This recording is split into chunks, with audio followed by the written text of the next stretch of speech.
Assalamualaikum warahmatullahi wabarakatuh. Kami dari kelompok 4 akan mempresentasikan hasil makalah kami dengan judul Pentingnya Pelatihan Karyawan, Prinsip Pembelajaran, dan Kualitas Kurikulum Pelatihan. Nah, untuk mengefisienkan waktu, marilah kita masuk ke pembahasan awal. Ya, baiklah. Di sini saya akan menjelaskan terlebih dahulu yaitu definisi tentang pelatihan.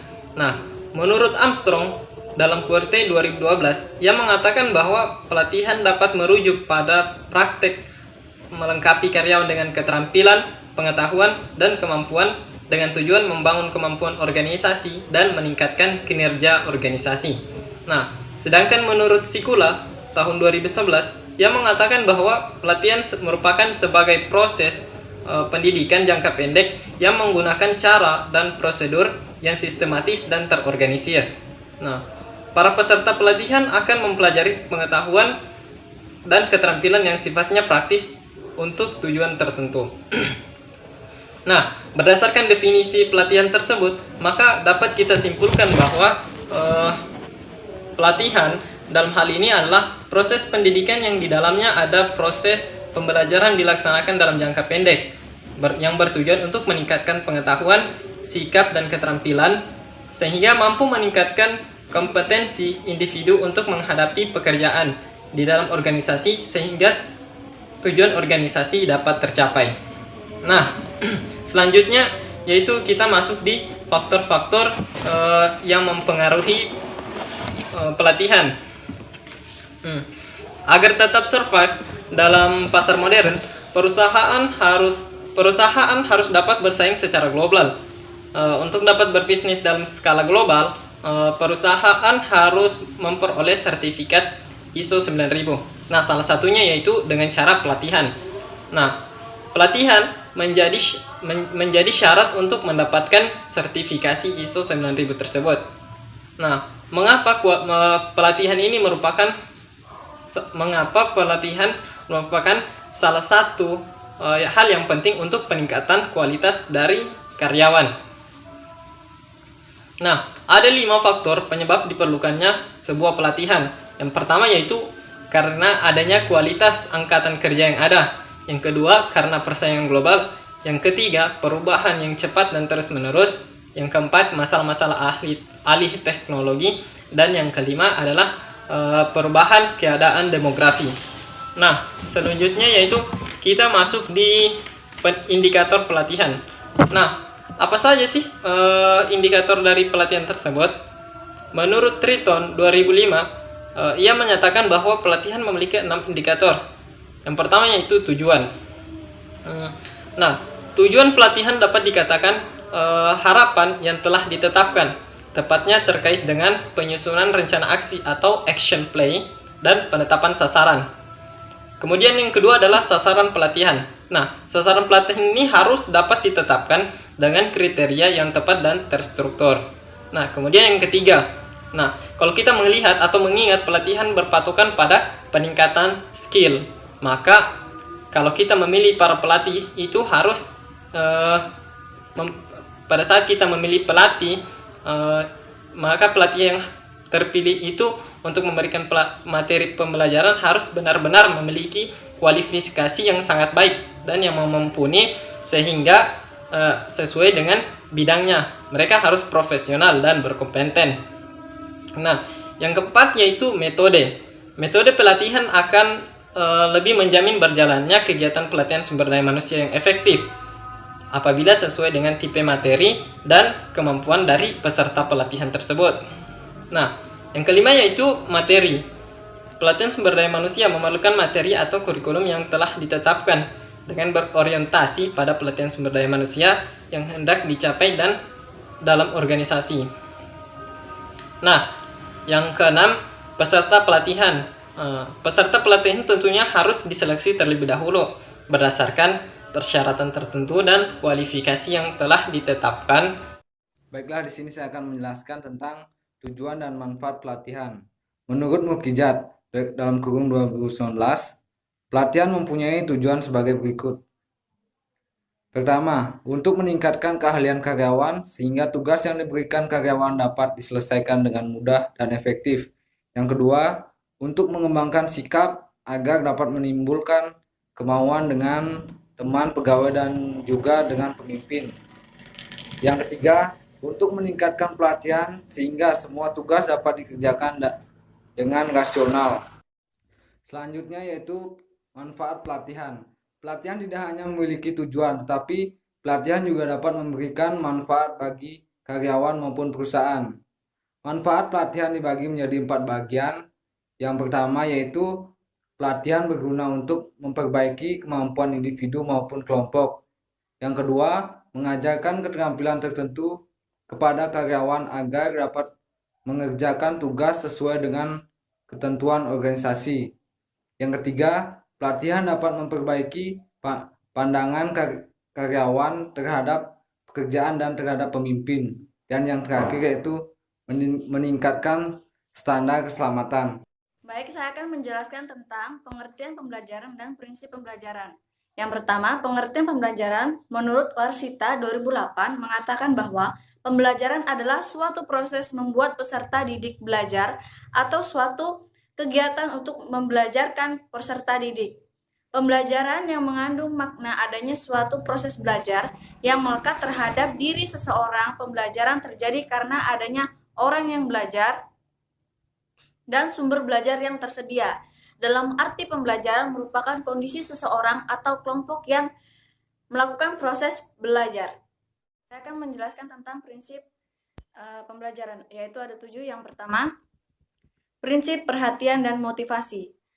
Perhatian dalam proses pembelajaran memiliki peran yang sangat penting sebagai langkah awal dalam memicu aktivitas-aktivitas belajar.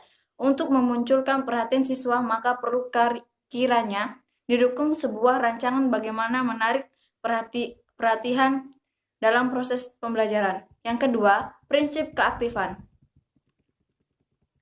Belajar pada hakikatnya adalah proses aktif di mana seseorang melakukan kegiatan secara sadar untuk mengubah suatu perilaku. Terjadi kegiatan merespon terhadap setiap pembelajaran. Yang ketiga, prinsip keterlibatan langsung atau berpengalaman.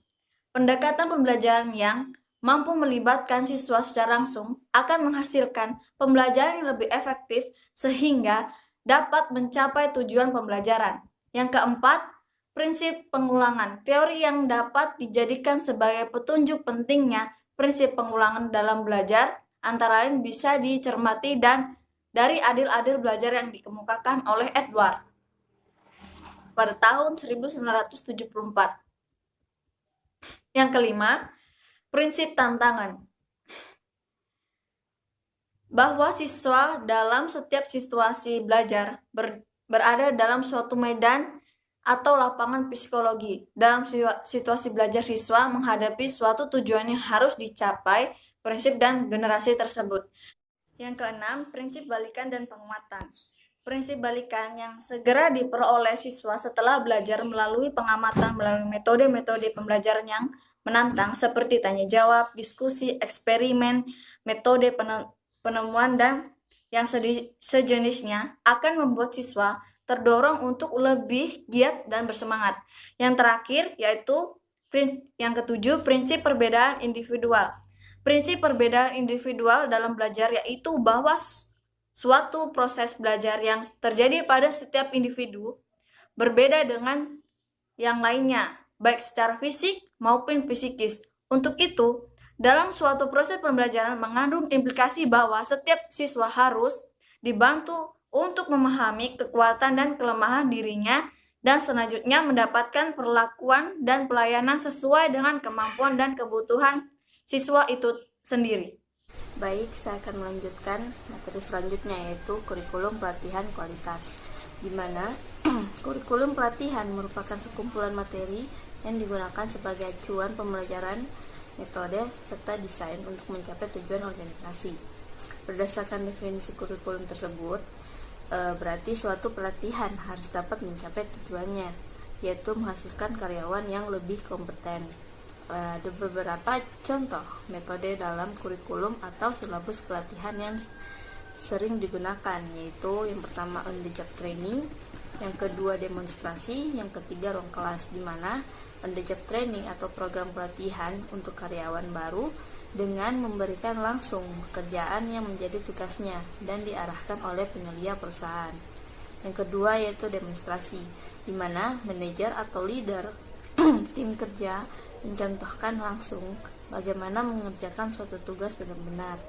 Yang ketiga yaitu ruang kelas, di mana pelatihan dilakukan dalam suatu kelas atau ruangan tertentu dan transfer ilmu dari trainer ke peserta menjadi lebih fokus. Agar seorang manajer dapat menjalankan peranan pimpinannya dalam lingkungan total quality management, minimal ia harus dilatih mengenai trilogi Juran, yaitu perencanaan, pengendalian, dan perbaikan kualitas. Kurikulum tersebut secara ringkas saya uraikan. Yang pertama, pelatihan perencanaan kualitas, di mana mencakup topik-topik yaitu pertama, manajemen strategik terhadap kualitas. Yang kedua, kebijakan kualitas dan penyebar luasannya. Yang ketiga, aluran perencanaan kualitas. Kurikulum yang kedua yaitu pelatihan pengendalian kualitas, di mana topik-topiknya yaitu umpan balik dalam pengendalian kualitas. Yang kedua, perencanaan mengenai pengendalian. Yang ketiga yaitu subjek pengendalian. Kurikulum yang terakhir yaitu pelatihan perbaikan kualitas, di mana topik-topiknya mencakup yang pertama, dewan kualitas dan tanggung jawabannya. Yang kedua yaitu biaya akibat kualitas yang jelek. Baiklah, selanjutnya adalah hubungan antara pentingnya pelatihan karyawan, prinsip pembelajaran, serta kurikulum pelatihan kualitas terhadap TQM. Pembelajaran dan pelatihan adalah pemberian kesempatan kepada pegawai untuk belajar dan menambah pengetahuan atau ilmu yang dimiliki. Saat ini masih terdapat perusahaan yang menutup mata terhadap pentingnya pendidikan dan pelatihan. Mereka beranggapan bahwa perusahaan bukanlah sekolah, yang diperlukan adalah tenaga kerja siap pakai. Jadi perusahaan-perusahaan seperti itu hanya akan memberikan pelatihan sekedarnya kepada para karyawannya. Kondisi seperti itu menyebabkan perusahaan yang bersangkutan tidak berkembang dan sulit bersaing dengan perusahaan lainnya, apalagi dalam era persaingan global. Sedangkan dalam organisasi yang menerapkan TQM, pendidikan dan pelatihan merupakan faktor yang fundamental. Setiap orang diharapkan dan didorong untuk terus belajar. Dalam hal ini berlaku prinsip bahwa belajar merupakan proses yang tidak ada akhirnya dan tidak mengenal batas usia. Dengan belajar, setiap orang dalam perusahaan dapat meningkatkan keterampilan teknis dan keahlian profesionalnya.